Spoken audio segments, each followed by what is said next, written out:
All right, thanks very much. Welcome back in, everyone. It's time now for the Horizon Financial Halftime Report, brought to you by Horizon Financial. Come with us and experience the Horizon difference. I want to talk some more Auburn basketball right now as we welcome in, and Auburn football as we welcome in Brian Brinsfield, former Auburn Tiger and national champion. And Brian, great to have you with us on a Thursday evening. What a game last night for the Auburn Tigers, and it's set up to be a fantastic game Saturday night in Knoxville, Tennessee. I'm going to let you introduce us around a little bit to your buddies up there in Tennessee.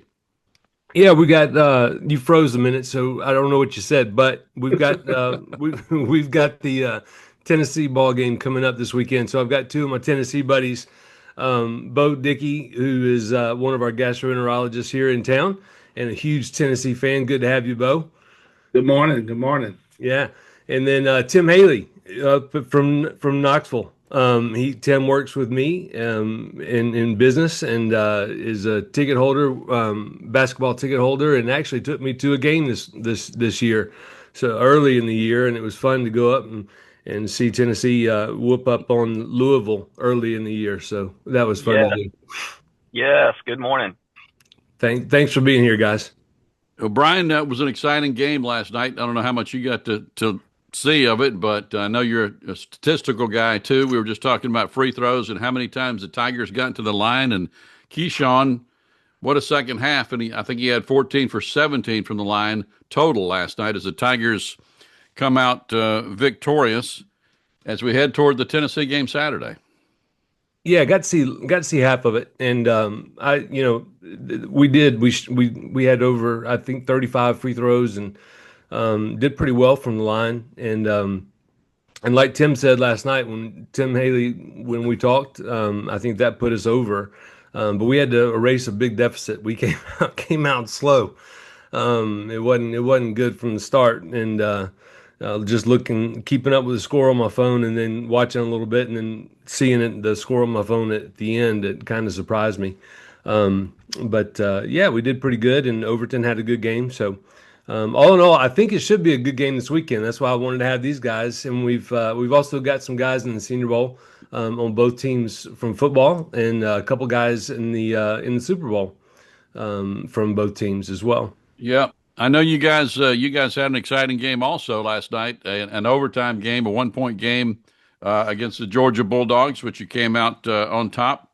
Bo, take us through that one a little bit. We're talking about the overtime, the end of regulation and the overtime game. It was pretty tight there.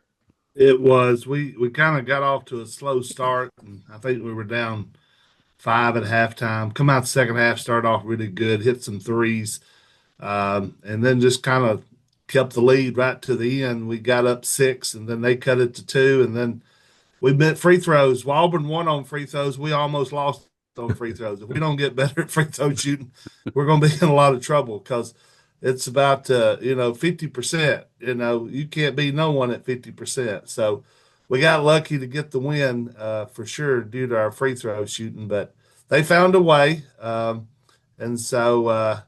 Looking forward to Saturday for sure, because if we can get through Auburn, our next 6 games all look pretty winnable at home or on the road at Mississippi State or something like that. So it'd be a good springboard to really get to a good run here for Tennessee. Hey, write that down, Doug, to tell Coach Pearl. Not very good at free throws, so we need to drive. We need to drive and then get rebounds under the basket, and maybe they'll foul us. Or just hack them a lot, right? Yeah. Yeah, do the hack-a-shack on us. We're in That's trouble. right. Yeah, as soon as they hit half court. Well, Tim, I know you're a longtime Tennessee volunteer. You've been to a lot of games there. As we were talking before we came on, it's going to be chilly up there again Saturday night, 10 degrees and a little bit of snow. So I'm glad we're indoors. Yes, that's true. And I hear it's a sellout, so it ought to be a great atmosphere. And I think we are going to need the fans in order for us to pull it out, because I think it's going to be a really close matchup, a really good matchup. And so I'm just looking forward to it. I think it's going to be a really fun game. Looked like your big guy, I was just watching the highlights a little bit, was a big factor last night. And anytime you play Tennessee, in basketball in the last few years. You know it's going to be a physical affair, and Yeah. and that's got to be a worry point for Auburn or anybody coming into Knoxville. The size and the physicality of the Volunteers. Yes. And in fact, usually now, which is unusual for Tennessee, but we're playing usually at least a couple of big guys all the time out there, and it's really helping us on the rebounding side. Our rebounding has been great. I don't know if we doubled up Georgia, but we were well ahead of them on the rebound side of things. So that helps us. But I agree with Bo, those free throws, if we could get those shored up a bit, that sure would take some of the pressure off, I think, at other times of the game. Hey, Bo, when I was up at Tennessee, there was I guess we're talking about the same guy. What's the big guy's name? Jalen Carey. Okay. Well, Bo, when I was up there, he wore like a defensive line number or an offensive guard number, and he looked like an offensive guard or a defensive lineman. That's where we struggle, really. We don't have a big guy. And so that's going to be a struggle for us is containing him and your big guys down low, and y'all are pretty big. So that's helped y'all, hasn't it, this year? Yeah, Estrella and Okafor played most of the game last night. Brown and Carey didn't get a lot of minutes. Of course, Carey had hurt his knee at Alabama. But, yeah, we got some big bruisers down there. And when they put their body on you, you go flying. He went in for a layup last night and got a charge. He knocked a big old man back about 6 feet. I'm like, now that man ought to be playing football probably. But, yeah, the rebounding is what kept us in the game last night and really why we won. Tim's right. The rebound, and I think at one point it said 49-25, they said. So that's pretty dominant on the boards. So Yeah. And Estrella is the guy I noticed a couple times in the last few minutes there, 6'11" guy. But, Brian, as you mentioned, we don't have a big guy, and I guess you got to watch the first half last night. Yeah. Before you sacked out. But, wow, what a second half. Keyshawn did virtually nothing in the first half. Yeah. And came out and just blistered it in the second half. I don't know what they did in the locker room, but it was something good. Yeah, but it's going to have to be a compliment. I mean, all five, and it's really going to have to be probably pretty deep on the bench. We're going to have to probably have 8 or 9 guys contribute, but we're going to have to spread them out, I think, and that's going to be tough because Tim, who was the guy when we were up there? Y'all can shoot threes too. I mean, there's a guy. Is it Gillespie? Yeah, Gillespie. They can shoot threes. So I mean, they're pretty well rounded, but we're going to have a game on Saturday. We're going to have a game all the way around. And I think we probably have to spread them out and pull their big guys out a little bit and shoot from the three and have a darn good game shooting from the perimeter. Or either getting them to the perimeter and then driving somehow and beating them off the dribble and shooting free throws. That's a big free throws. Yeah, yeah. And I think, Brian, a lot of people had given up a little bit on this Auburn team, maybe a month ago or a little less than that. But 4 in a row now for Stephen Pearl and the Auburn Tigers. I think people are starting to believe a little bit. And I heard last night during the game that they had us right now. I hate this talk, but a 7 seed in the NCAA tournament. So that's pretty optimistic. It is. It's optimistic, but like Bo said, we got 6 more to go. Yeah. I mean, it's still a long way. The Florida game was a great win. Last night was a really good win, and that's going to look good to a committee. And let's face it, whoever wins Saturday that's a good win for either one of these programs. It's probably not as good for y'all to beat us, but it's probably better for us to beat y'all because y'all have had some really good quality wins. Yeah, and on the road too. And on the road, yeah. What do you guys think? You guys are used to winning up there and getting to the tournament. What are people in Knoxville and Tennessee saying right now about the Vols' postseason possibilities? And how do you, in general, how do you guys feel about the season so far? Well, in years past, I'm sorry, Tim. In years past, we've kind of got off to a good start, then kind of petered down the stretch. This team had some big wins early, then struggled.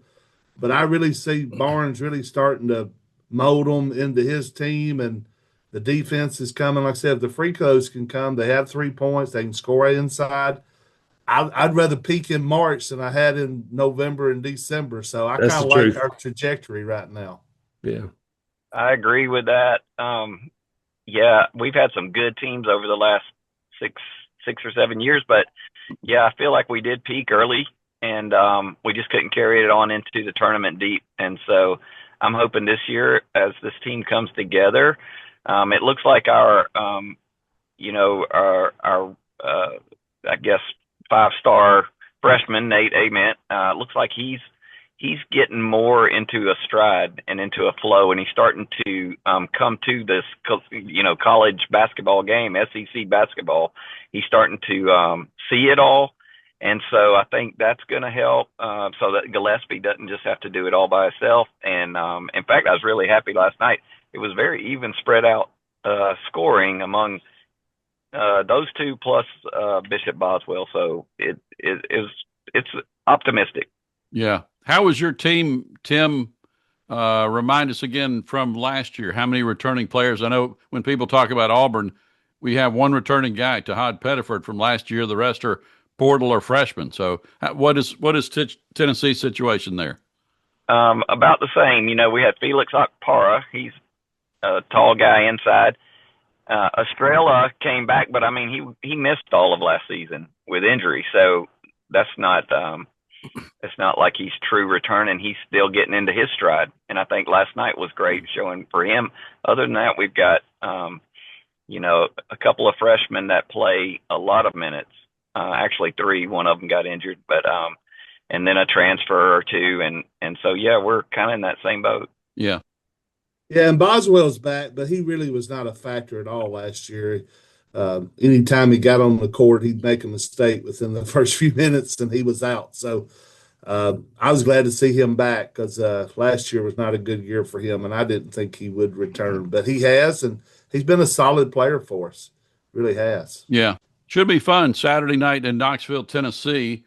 The Tigers and the Volunteers are pretty close in the SEC standings right now, so it's really a logjam there. Visiting with Brian Brinsfield, former Auburn Tiger and national champion, also from Tennessee. Tim Haley and Bo Dickey are with us to talk about the ball game coming up Saturday night. And guys, I wanted to visit a little bit about some college football while we have you on the line. Brian, I know we got a couple of guys in the Senior Bowl in Mobile this week. Jeremiah Wright is in the game and having a pretty good week of practice, I think, an offensive lineman for the Tigers, which was a question mark for us last year. And also Kieron Crawford, who I thought would really have a great week. You haven't heard a lot about him this week so far, but I think he's going to be a great pro.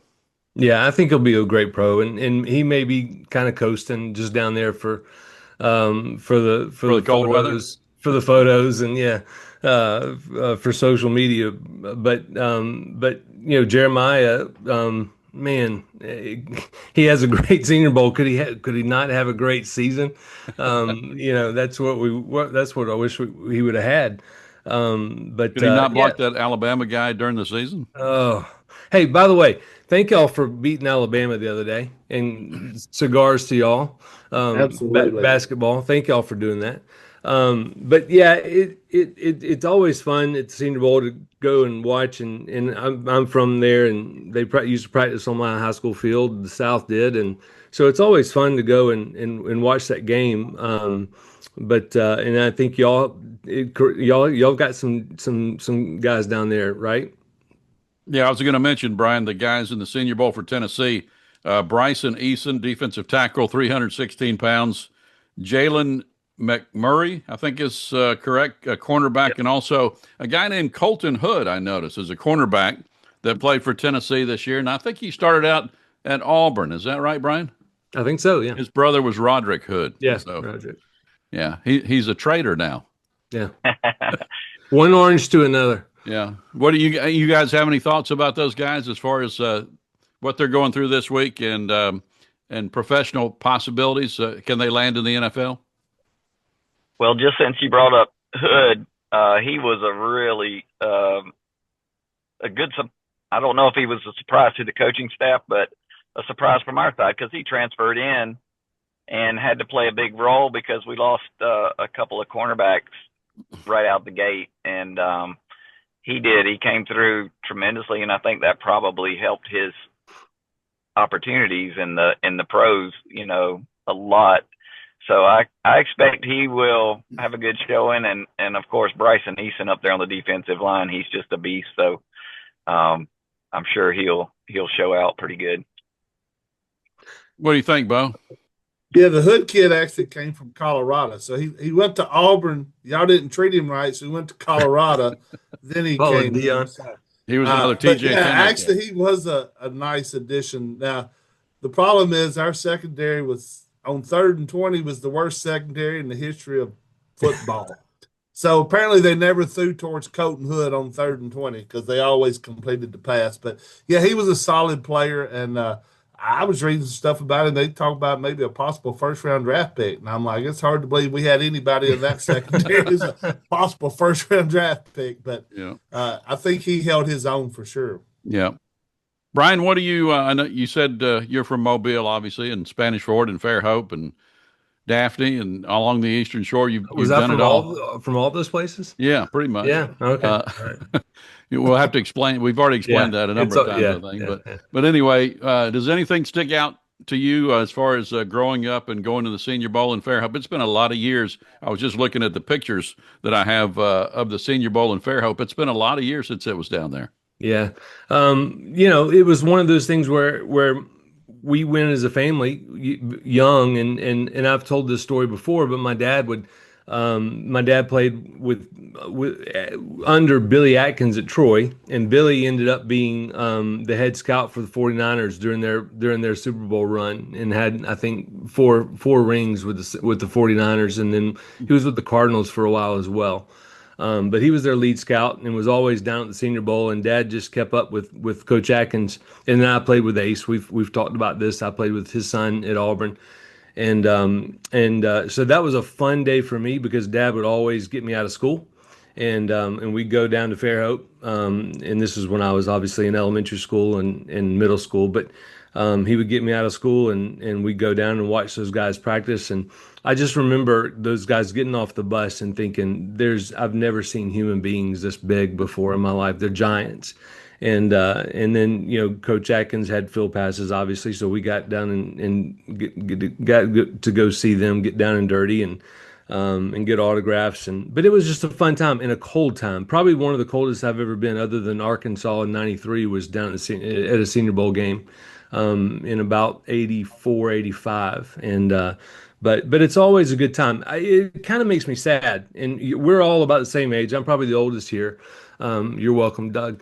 But it kind of makes me sad because it's just not the game it was, And, y'all are all nodding. You can't hear that on the radio, but everybody's nodding, and it used to be this big game that everybody wanted to be in and play in, and now people sit out and they don't want to get hurt, and but all the big guys used to play in it, and they wanted to play in it. It was an honor and privilege to get it invited to. So, do y'all have any thoughts and remembrances of Senior Bowls in past? I was just going to say, it seems to me that kind of started, Brian. I used to always say when the guys started coming out of college early as juniors, that kind of put a different slant on the Senior Bowl at least. But it is different now. And most of it's over in Mobile now at the South Alabama Stadium over there. So it's kind of pulled away from the Eastern Shore a little bit, I feel like.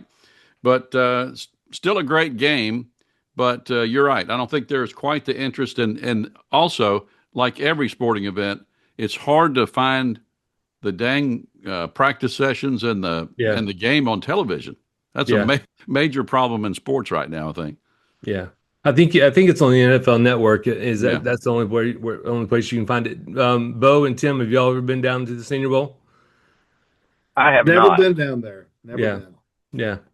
It's a fun game, and the practices are what makes it fun. We did a remote. I was down there a couple years ago on business, and we did a remote. I had a kid that I coached at Navarre, Jordan Jefferson, who plays with Cincinnati right now, and then Bo Nix was there as well, and I'm real good friends with his dad, and So we did a kind of a remote from Senior Bowl practice, and that was kind of fun to do. But the practice is a little more fun than the game now, and which it used to not be. Yeah. And I was going to mention, Brian, that we did see Coach Golish yesterday Yeah. at the Senior Bowl, and I know he spent some time at Tennessee. Bo, tell me your thoughts on Coach Golish and what you thought of him at Tennessee. Not a lot of people thought he would be the head coach at Auburn this quickly. Did a great job at South Florida. What do you think of his future and the future of the Tigers? Well, I'm pulling for him. That's for sure.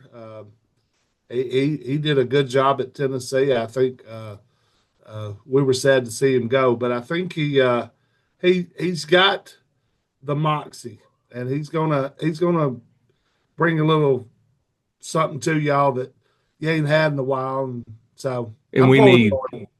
And you need, no That's doubt. right. That's right. We need a little Russian influence. That's right. Tim, any thoughts about Alex and his coaching ability? Well, I think with me, it was one of those things where I didn't realize how good he was until he wasn't there. And, those first couple of seasons when we had Heupel, which Golish was there, of course we had Hendon Hooker, and, it was special. And we just all expected that to continue, I think, in the most part. And, of course, he went on to bigger things. And we've done well. I mean, Heupel's great, but I think there was just something missing there. So I think that showed up at South Florida, and I expect y'all to have some fun times down there, exciting times. Should be a fun Senior Bowl this week. Brian, you were going to say something else? Yeah, it's weird. Is it because you never know? Is it Golish and Heupel? Is that the combination that gave y'all? I mean, y'all had 5 records broken on offense that year, and what was it, 21? Is that the year that the Golish was there? I think maybe. I think so. 20 or 21. Y'all broke 5 NCAA records in offense that year. But what's the combination there? Is it Heupel and Golish, or is it Golish? Is it what is the combination? And then why can't you sustain that when one of them leaves? And is it because they're not together, or is it because one of them leaves, or what is it? And then, but boy, we just can't miss on this one. I mean, we can't have another 3 years. We said that last time, though. We did, but we had another 3 years. So to your point, Bo, we need it. We need something to jerk us out of the rut we're in, and we've been in for the last. It even goes back further than 6-7 years. I mean, it's been 8-9 years. So when we lost to Georgia 9 years in a row, and that's just embarrassing. Yeah. So anyway. Losing's never fun, but when you're scoring 30 and 40, it makes it a little more enjoyable to watch. I mean, at least when you get beat by Kentucky and you score 3 points to Kentucky and they fire their coach at the end of the year because he's horrible, that's a rough day. Rough game to watch. All right, guys. Before we get out of here, I want to get your picks on the Super Bowl, and I wrote down a couple of guys they're in the Super Bowl from each team as well. Auburn has Derek Hall and Nehemiah Pritchett for the Seahawks, and Carlton Davis for the Patriots. And Tennessee has a guy named Joshua Dobbs at quarterback. And is it Velas Jones? Is that right? Yep. At running back. Yep. And I was reading a little bit about Joshua Dobbs. He's an aerospace engineer who had a 4-point at Tennessee, and he's also done I think you call it an externship with NASA since he's been in the NFL. So a pretty impressive guy. Oh, he's super smart. He's the hard worker and a great guy. But yeah, he's amazing from that side of things. I hope he would, it'd be great if he saw some action, but I'm sure they want to keep May in there to get them on through if they have any chance, but Dobbs has had to come in a couple of times over his career. I mean, he's been in the NFL for, I've lost track now, 7-8 seasons at least, maybe longer. Last year he had a stint where he had to be the starting QB at Minnesota for a while. and he had a couple of really good games, and so you never know. But yeah, he's fun to watch too. Yeah. What do you think, Bo? Oh, big fan of Joshua Dobbs. If you're a Tennessee fan, you love Josh Dobbs, not only because of his play on the field, but just a good guy. I mean, he's who you want your son to be, just as the character. I think his character has kept him in the NFL a lot too, just his intelligence. I can just imagine him in the game room watching film. I mean, that guy is Einstein. So he'll be a coach someday too. But I'm not a Patriots fan and I'm not a Seahawks fan. But with Dobbs, I guess I'd have to say I will probably pull for the Patriots. And Vrabel was a Titans guy, and so we should have never fired him. I said it, Dave, Absolutely when they not. left, when they fired him. I said, "What are we doing?" Yep. I was right. I've heard that a lot. I guess from Brian mainly, but Brian, you know which way I'm leaning in the Super Bowl. But what are you thinking about the Auburn guys? Anything? No, I wouldn't know. Not really. I just hope they play well and represent the school well. I'll agree with what they say about Dobbs. Living up here and hearing what he's done, he's a great guy, and he's taken after me. It sounds like a lot. No, but I just hope all these guys represent their schools well, but I was thinking in the NFL. I know we don't have a lot of time left, but the NFL has been so weird, especially with the coach firings. Some of these coaches, got fired at the end of the year, really surprised me, and so it's been a crazy ending to the season. But I'm going to go with the Patriots. I'm not a Patriots fan. But I'll have to go with an UNC quarterback because I'm a Tar Heel. But Since he's an MVP, right? Did he get the MVP? I don't think he's got one of them, but not the official one yet. Okay, man. But I'll go with Drake and Vrabel. I'll go with him because I liked Vrabel when he was. He's got the best statistic in the history of the NFL: 16 passes, 16 touchdowns. Yeah. If y'all knew that, so yeah. But I'll go with Pats. We'll talk more about the Super Bowl, of course, next week as it rolls around. Guys, it's been fun. Great having you on with us. Tim, Bo, Brian, have a great weekend and enjoy the game in Knoxville. We wish you the worst of luck, and War Eagle. Hey, always a pleasure. Go Big Orange. Thank you for having me. Yes. Go Vols. Y'all have a great day. All right. Y'all